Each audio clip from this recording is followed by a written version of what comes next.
idiots out there.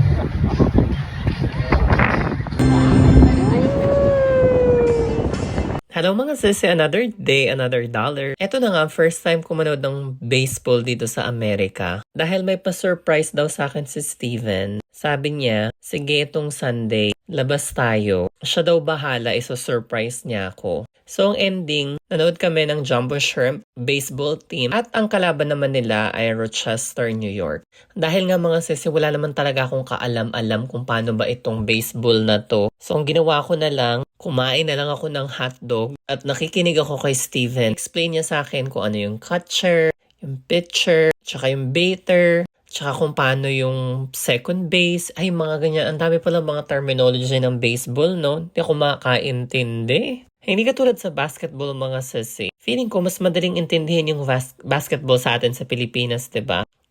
Foul, traveling, 2 points, 3 points. Dito ang daming mga tawag mga sisi.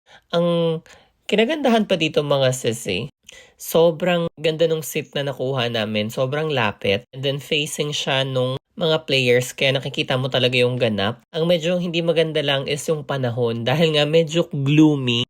Sobrang lamig ng hangin. Buti na lang nagdala ako ng sweater. Tapos nakakatuwa lang siya.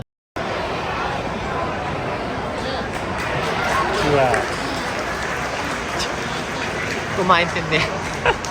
What's up? Hindi ko alam kung paano nag-score yung kalaban. Sa ang ending mga sisi, 2 oras kami nanood. Tapos nung alam ko mananalo na, ayun, umuwi na rin kami. Price your price with the best of your